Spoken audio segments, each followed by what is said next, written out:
শুক্রবার, আজ 12ই জুলাই 2025 ইংরেজি। আর আমরা চলেছি বাংলাদেশের সর্ববৃহৎ জেলা রাঙ্গামাটি এবং সবচেয়ে বড় উপজেলা বাঘাইছড়ি তথা মারিশাহ ইউনিয়নের উদ্দেশ্যে। আর এই মুহূর্তে আছি খাগড়াছড়ি জেলার বিখ্যাত আলুটিলা পর্যটন কেন্দ্রে। এখন সময় সকাল 5টা বেজে 40 থেকে 50 মিনিটের মধ্যে। আমি ঘড়িটা দেখিনি, মেঘাচ্ছন্ন আকাশ, আর সেই সাথে হালকা হালকা বৃষ্টি পান। যে চেহারাটা দেখালাম না অন্ধকারের জন্য, বাইরে যতটুকু আলো আছে ভেতরে ততটুকু আলো নেই। আর আমরা এখন আলুটিলা থেকে নেমে পড়লাম সামনে 0 পয়েন্ট খাগড়াছড়ি। এটা হলো 0 পয়েন্ট। এখান থেকে বামে মোড় নেব আমরা। আর সেই সাথে আপনাদেরকেও নিয়ে যাচ্ছে আমাদের সাথে। আর এখন এসে পৌঁছলাম খাগড়াছড়ি সদর।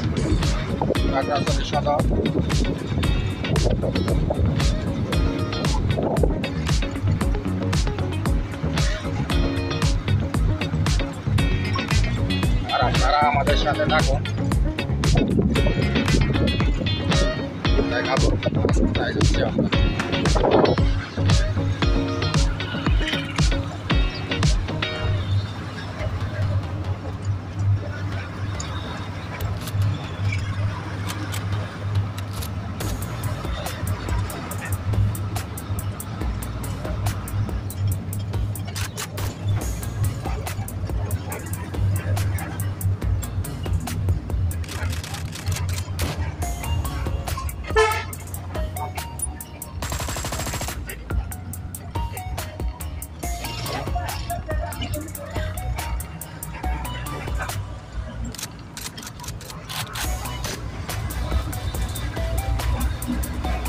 এসে পৌঁছলাম খাগড়াছড়ি শাপলা চত্বর মোড়ে। এখন আমরা এসে পৌঁছেছি খাগড়াছড়ি শাপলা চত্বর। আর এখানে দাঁড়িয়ে রয়েছে পর্যটকদের গাড়ি। সেই বাংলাদেশের শেষ সীমান্তবর্তী সাজেক ভ্যালি যাওয়া পর্যটকরা এখানে আসবে, তাদেরকে এখান থেকে নিয়ে যাবে পর্যটকদের সাজেক ভ্যালি।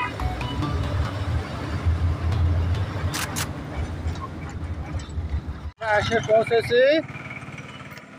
আর এই মুহূর্তে দেখতে পাচ্ছেন এগ্রিকালচার রিসার্চ অথবা কৃষি গবেষণা কেন্দ্র। সেখানে আমরা অল্প একটু চা নাস্তা খেয়ে 15 মিনিট আমাদের সাথে সেই দৌলত ভাই গাড়িটা ঠান্ডা করার জন্য। আর উনি হচ্ছে 15 আলী ভাই। মিনিট পরে আবার রওনা দেওয়া হয়েছে সেখান থেকে।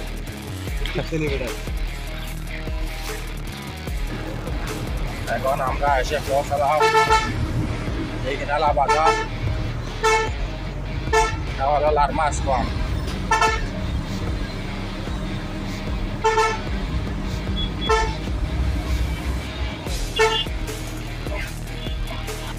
দেখুন আদিবাসীদের বাজার।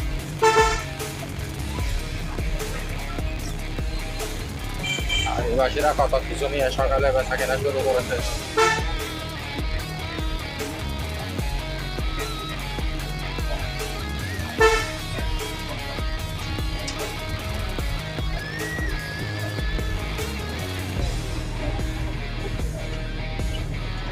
আদিবাসীরা খুব সকাল সকাল রাস্তাতে এসে পৌঁছেছে বাজার ক্রয় বিক্রয় করার জন্য।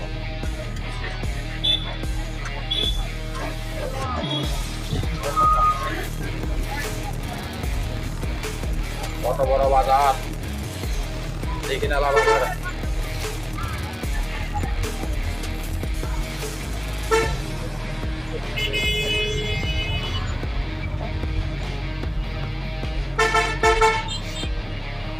banyak orang cok.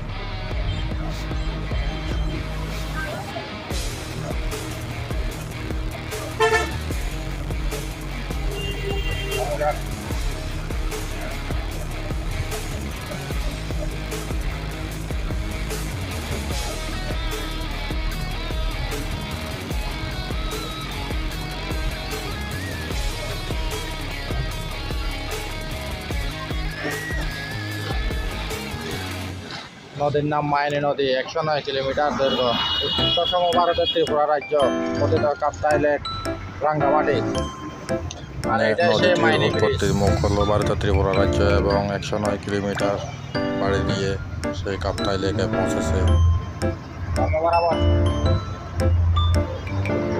আর এটা হলো মাইনী নদী। আমরা এখন আছি মাইনী নদীর উপরে, ব্রিজের উপরে। আর আমাদের পাশে আছে সেই দৌলত ভাই। এটা হলো মাইনী নদী। ড্রাইভিং করতেছে দৌলত ভাই। এই ব্রিজটা এখনো সিঙ্গেল রয়ে গেছে। বাম পাশে বসা। একটা গাড়ি ব্রিজ দিয়ে আসলে অন্য গাড়িগুলো কবর দিকে দাঁড়িয়ে থাকতে হয়। আর সামনে কবাকালী বাজার। এখানে ব্রেক দেবে আধা ঘন্টা 40 মিনিটের মতো। বুঝতে পারছেন এক নাগারে একটা নাগারে এখন এসে পৌঁছালাম। আর সেই সাথে নাস্তা পানি করে এখান থেকে আবার বাজার করে রওনা হবে। এখানে একটা ব্রেক দিয়েছি, নাস্তা করব, তারপর নাস্তা করে আবার রওনা হবে। সেদিন দেখতে দেখতে অনেক বেলা হয়ে গেছে। আর সেই সাথে আমরাও চলেছি গন্তব্যের দিকে। একটা দুঃখজনক বিষয় হলো কোথাও একটা ভিউ হয়নি। গাড়িটি দাঁড় করাবো, তারপরে নিজেরা দাঁড়িয়ে একটা ভিডিও করবো। Marisha 20 kilo, Shahjahan 37 kilo. পার্বত্য চট্টগ্রাম উত্তর বন বিভাগ। আর এখান থেকে সোজা গেলে সাজেকবাড়ি, আর ডানে গেলে মারিশা। এই জায়গাটির নাম হলো 10 নম্বর। সেই সাথে আমরাও ঢুকে গেলাম মারিশার অভিমুখে ডান পাশে, ডান দিকে। আর আমি রেকমেন্ড করব, মানুষ এদিকে ওদিকে কত না কিছু দেখতে যায় বিদেশে। এমনকি মানুষ দার্জিলিংয়ে যায়, তিব্বত যায়, কৈলাসে যায়, কত কাঞ্চনজঙ্ঘা দেখতে যায়। আমিও বলবো এটাও কম না। তোমাদেরকে সময় হলে সময় করে একবার চলে আসুন এই জায়গাটিতে। অনেক ভিউ আছে, অনেক সুন্দর সুন্দর ভিউ। আমি মনে করি, আমি গর্ব ফিল করি, ওখানে কোনো ভিউ পয়েন্ট নেই দাঁড়ানোর মতো। না হলে আরও সুন্দর ভিউ দেখাতে পারতাম, উপভোগ করতে পারতাম, আপনাদেরকেও দেখাতে পারতাম। আমি আবার কৈলাস, তিব্বত, দার্জিলিং ওগুলোকে ছোটো করে বলিনি, কেউ কোনো কিছু মনে করবেন না দয়া করে। আমি ওটাই বোঝাতে চেয়েছি, এটাও সুন্দর। ওগুলোর দিকে ওগুলো গুণ আছে, রূপ আছে ওদের, এদের মানে এগুলোর রূপও আছে, গুণও আছে। আর আমি বলবো কি এটারও একটা রূপ গুণ আছে, সময় হলে দেখে যাবেন। আর দুপাশে যেদিকে তাকান না কেন শুধু পাহাড় আর পাহাড়, যেন আপনি এক নিঃসর্গ প্রকৃতিতে মাঝখানে, যেন আপনি নিজেকে হারিয়ে ফেলেছেন, এরকম একটা উপভোগ করা যায়। গাড়ি রানিং অবস্থায় আছে, যেদিকে দেখতেছি গাছের ফাঁক দিয়ে, অল্প একটু ফাঁকা দিয়ে দেখতেছি খুব সুন্দর ভিউ। দুপাশে যেন এক নিঃসর্গ প্রকৃতির মাঝে হারিয়ে গেলাম। আর সেদিন আমরা ফেরার পথে অল্প একটু বৃষ্টি হয়েছিল সন্ধ্যার দিকে। বৃষ্টির ফাঁকে বৃষ্টির পরে যে ফাঁকা সময় পেয়েছি, ওই সময়টাতে দুই পাশে দেখেছি কি অপরূপ ভিউ, কি সৌন্দর্য ভিউ। সেদিন তাড়াহুড়োর মধ্যে চলে আসার জন্য আর সেই ভিডিওটা করতে পারলাম না। বুঝতেই তো পারছেন, কোনো এক জায়গায় গাড়ি দাঁড় করানোর কোনো সিস্টেম ছিল না, আমাদেরকেও দেখাতে পারলাম না। এটা হলো একটা জুম, বাগাইহাট জুম, ভিডিও ধারণ নিষিদ্ধ। নিয়ে ভিডিও করতেছি আর কি। সেটি হলো সেনাবাহিনীর বাগাইহাট জোন। আর ওখানে ভিডিও দাঁড়ানো নিষিদ্ধ, তাই ডানে বামে ক্যামেরাটা ঘোরাতেও পারলাম না, দেখাতেও পারলাম না।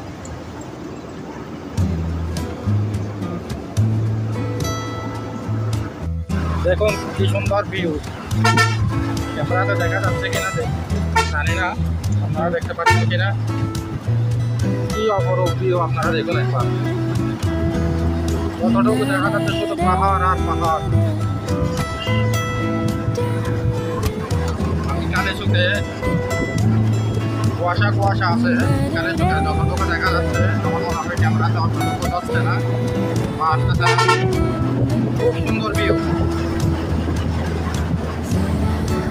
সময়টা বর্ষাকাল, রাস্তার পাশে চোখে না দেখলে জঙ্গলের বিশ্বাসই করতে পারবেন না কতটুকু সুন্দর। ভালো ভালো লাগবে। আর বুঝতেই তো পারছেন, মেঘলা আকাশ, কুয়াশা কুয়াশা ভাব।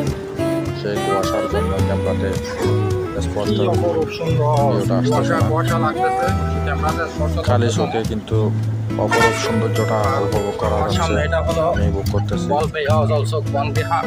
আর এটি উপরে হলো একটা বনবিহার, নামটি হলো অজলচোখ বলবেইয়ে বনবিহার।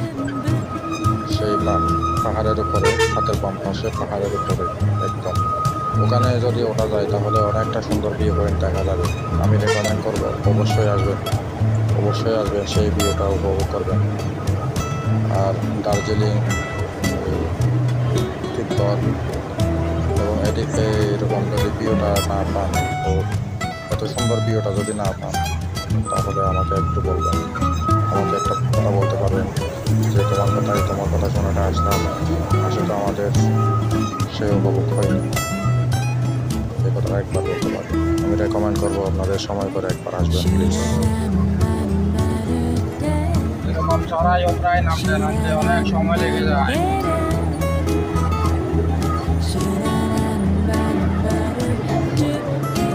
যে চড়াই উতরাই উঠতে নামতে অনেক সময় লাগে, কারণ বুঝতেই তো পারছেন নিয়ে যাচ্ছে লোড গাড়ি।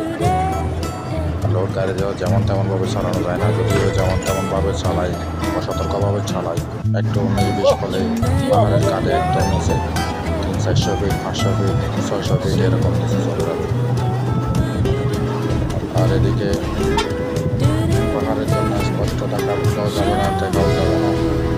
যে এখন ক্যামেরাতে যে ভিউটা দেখতেছেন তার শেষের দিকে ভারতের মিজোরাম অঙ্গরাজ্য, আর আরেকটু ডান পাশে গেলে ওই বার্মা সীমান্ত এলাকা। খুব সুন্দর ভিউ, যদি পারেন একবার এসে ঘুরে যাবেন, 2 জন হোক 3 জন হোক। সকাল 6টার দিকে বা খুলে দেয় গেট আর্মিরা, কিন্তু একটা জিনিস মাথায় রাখবেন, সন্ধ্যা 9টা বা রাত 9টার পরে আর এদিক থেকে ওদিকে ঢোকা যাবে না, সেদিক থেকে এদিকেও আসা যাবে না। অবশ্য পায়ে হেঁটে আসতে পারবেন, কোনো গাড়ি ঘোড়া এলাও না। গাছের জন্য রানিংয়ে আছে তো গাড়িতে, গাছের জন্য ভালোভাবে ভিউটা দেখাতেও পারছি না।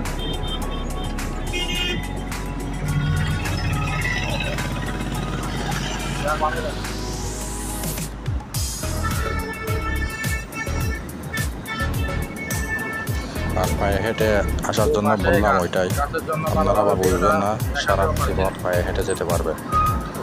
পায়ে হেঁটে যেতে পারবেন। যে আর্মিরা যে পর্যন্ত এরিয়া আছে 100 ফিট, 50 ফিট, 100 ফিট গেট যেটা আছে ওই গেটটা পর্যন্ত। মারিশা শাপলা চত্বর বা মারিশা বাজার।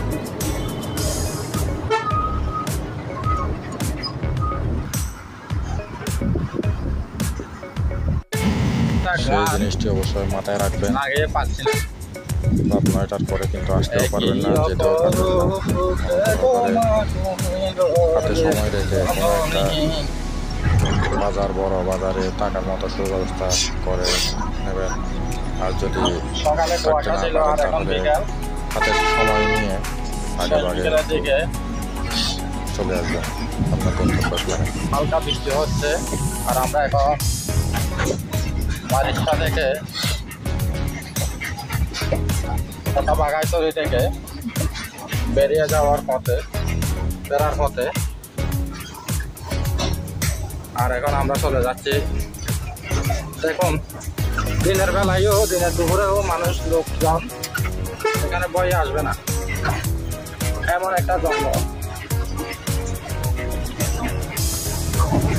যেমন আপনারা মারিশা গেলে কেউ মেরে ফেলেছিল, মারিশা থাকার ব্যবস্থা আছে, খোঁজা পাবে না কাউকে। মারিশা থেকে এমন একটা ফিরে অবস্থা। চলে আসলে বা দিঘিনালা থাকার ব্যবস্থা আছে। আর তাও যদি না পারেন কাকড়াছড়িতেও থাকার ব্যবস্থা আছে, নাই লোকালয় বোর্ডিং আছে, বোর্ডিং নিয়ে নেবেন। মাঝে আর মধ্যে সাজেক ভ্যালি গেলে সাজেক ভ্যালিতেও আছে কোনো থাকার একটা মাঝে ব্যবস্থা, মধ্যে ধর খাওয়ার একটা ব্যবস্থা। দেখা যায় এক একটা 500 মিটার বা 1 কিলোমিটার এত দূর পর্যন্ত হবে, কারোর সাথে কারো যোগাযোগ নাই।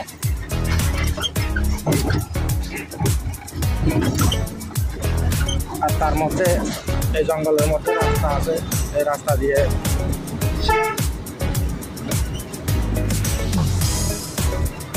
এটা বলে কথা না, এরকম ভয়ানক এরকম ভয়ানক পাহাড়ি জঙ্গলের কোনো মধ্যে দিয়ে জঙ্গল আমরা দিয়ে আমরা সার্ভাইভ করি। এক্সপ্লোর করি। দেখুন আপনাদেরকেও, আমি তো দেখতেছি, আপনাদেরকেও দেখানোর চেষ্টা করতেছি। জানি না আমার অভিজ্ঞতা থেকে কতটুকু আমাদের বলতে পারছি বা বোঝাতে পারছি। এই মাঝে মধ্যে একটা দোকান করে, কয়েকজন আদিবাসী মিলে এখানে বসবাস করে, মানে কয়েকটা ঘর, এদিকে একটা ওদিকে একটা, ওই 1 কিলোমিটার পরে একটা, 3 কিলোমিটার পরে একটা, এইরকম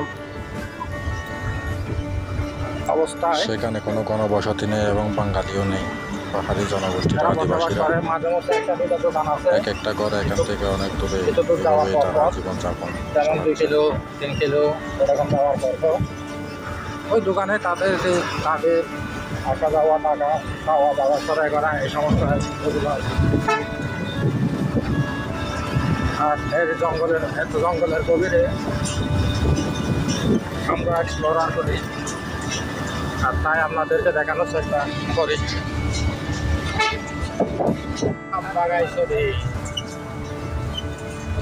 আর আমার ভিডিও যদি ভালো লাগলে অবশ্যই লাইক, কমেন্ট, শেয়ার এবং সাবস্ক্রাইব করবেন। সাবস্ক্রাইব করার সময় ধন্যবাদ। বেল আইকনটি অবশ্যই ক্লিক করবেন, যাতে আমি কোনো একটা ভিডিও পোস্ট করলে তার সাথে সাথে শুনেছি জঙ্গলে নাকি মঙ্গলবার আছে। এখন এতটা জঙ্গল কি বালা বলবো, ভালো সে খারাপ বেশি যখন এতটুকু জঙ্গলের মধ্যে কোনো একটা ভিউ পয়েন্ট নেই। এই 18 কিলো মারিশা থেকে এ পর্যন্ত আসলাম 10, জায়গাটার নাম 10 মাইল।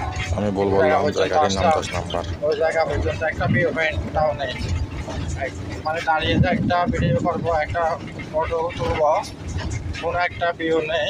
আমি বড় গাড়ি নিয়ে গিয়েছিলাম বিদায়, ভিউ পয়েন্ট নিয়ে বিদায় দাঁড়াতে পারলাম না। আপনারা যদি ছোট গাড়ি নিয়ে যান অবশ্যই দাঁড়ানোর জায়গা আছে, দাঁড়াতে পারবেন, ভিউ পয়েন্ট দেখতে পারবেন। তবে ইনশাল্লাহ চেষ্টা করব আপনাদেরকে, আজ না হয় দেখাতে পারলাম না, ইনশাল্লাহ আগামীতে আরও কতবার আসবো, কতবার দেখবো। তো আমি নিজেও দেখবো, আপনাদেরকেও দেখাবো। তো এই প্রত্যাশাটা নিয়ে আজকের মতো বিদায় নিলাম। সবাই আমাকে দোয়া করবেন, আর চ্যানেলটি ভালো লাগলে অবশ্যই সাবস্ক্রাইব করবেন। আমার জন্য সবাই একটু দোয়া করবেন। আজকের মতো এখানে ভিডিও শেষ করলাম। আর আমার ভিডিও যদি ভালো লাগে লাইক, কমেন্ট এবং সাবস্ক্রাইব করতে ভুলবেন না। সাবস্ক্রাইব করার সময় অবশ্যই বেল আইকনটি ক্লিক করতে ভুলবেন না। আর সেই সাথে আমি যখন নতুন একটা ভিডিও দেব, ইনস্ট্যান্ট নোটিফিকেশন আপনার কাছে গিয়ে পৌঁছাবে। তো ধন্যবাদ, ভালো থাকবেন সবাই। এই প্রত্যাশায় রইল। আল্লাহ হাফেজ।